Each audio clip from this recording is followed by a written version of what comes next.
Welcome back after the break. अच्छा जी, आपको दो बड़ी इंटरेस्टिंग खबरें देते हैं। सबसे पहले ये कि रावलपिंडी में भी देखने में आ रहा है, पूरे मुल्क में देखने में आ रहा है कि जो खरीदार बकरा ईद की तैयारी के लिए बकरा मंडी का रुख कर रहे हैं और कुर्बानी का जानवर खरीद रहे हैं, वो अक्सर खाली हाथ ही लौट रहे हैं। और इसकी वजह यह है कि बकरा मंडी में जो कीमतें हैं वो आसमान से इस वक्त मुतशाबा हैं और लोगों के लिए बड़ी मुश्किल है।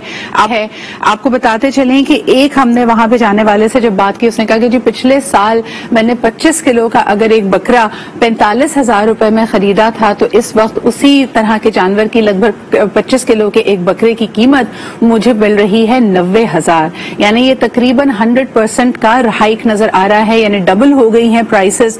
इस हवाले से हमने बात की with the president of Jamiatul Quraish Pakistan जनाब खुर्शीद अहमद कुरैशी साहब। तो उन्होंने कहा इसकी एक बड़ी वजह यह है कि गुज़िश्ता कई सालों में जो एनिमल प्रोडक्शन है उसके ऊपर कोई खातिर ख्वाह पॉलिसी नहीं थी, उस पर तवज्जो नहीं दी गई। और ड्यूरिंग द कोविड भी हमने देखा कि जो गोश्त की कीमतें हैं वो भी बढ़ती चली गई।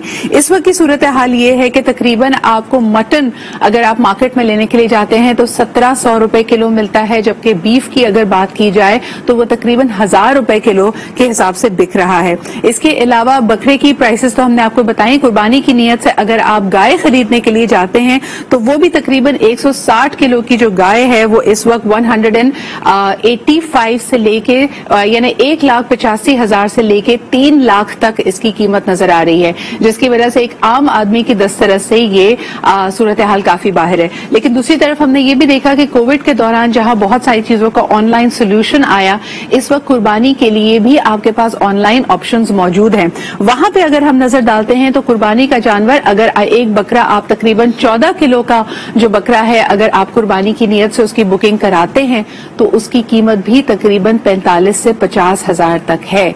तो एक आम आदमी की दस्तरस से कुर्बानी का फरीजा भी काफी दूर है। इस वक्त महंगाई का जो आलम है उसमें कई तज्जियाकार आपने थ्रू आउट देखा कि ये बात करते हुए नजर आए कि शायद सूरत हाल कुछ श्रीलंका की जैसी होती चली जा रही है।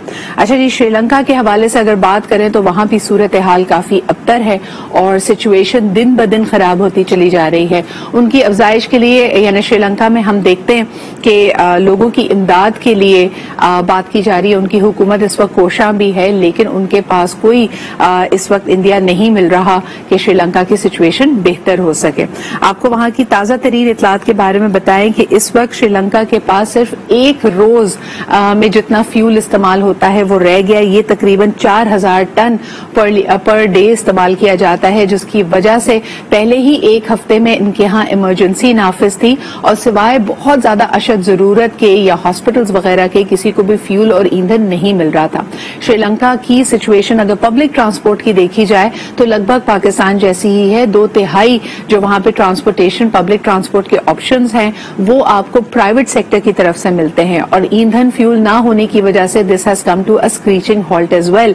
यानी इस वक्त एक तकरीबन कस्बा पुरसी का ये हाल है कि everything is on a stand still. आपको बताते चलें कि इनके एनर्जी मिनिस्टर के मुताबिक अगली खेप जो ईंधन की या फ्यूल की श्रीलंका पहुंचेगी वो 22 या 23 जुलाई को आएगी। यानी अभी भी काफी दिन बाकी हैं, तकरीबन ये 15 रोज का वक्त है। ये किस तरह हल होगा, this is a big question mark. और ये लम्हा फिक्रिया है ना सिर्फ श्रीलंका के लिए बल्कि पूरे रीजन के लिए। ये सूरत हाल किसी के ऊपर भी आ सकती है जब आपकी एक्सपोर्ट्स और इम्पोर्ट्स का डेफिसिट बहुत ज्यादा हो। इस वक्त कहा जा रहा है कि अगले 2 हफ्ते तक कंप्लीट एम्बार्गो लगाया गया है ईंधन पे। लोग अपने घरों में महसूर हैं, कहीं आना जाना उनके लिए मुश्किल है। लंबी लंबी कतारें आपको चंद उन जगहों पे नजर आएंगी जहां पे लोग ईंधन लेना चाहते हैं। अल्लाह ना करे कि हम में से कोई भी इस तरह की सिचुएशन से गुजरे। And Sri Lanka being a brother country जिनसे बहुत अच्छे सफारती और पीपल टू पीपल कॉन्टैक्ट है पाकिस्तान का, वी आर स्टिल सीइंग कि what can be done within the region and internationally to help Sri Lanka out. इस वक्त जी हम लेते हैं एक छोटा सा break and we are going to be right back.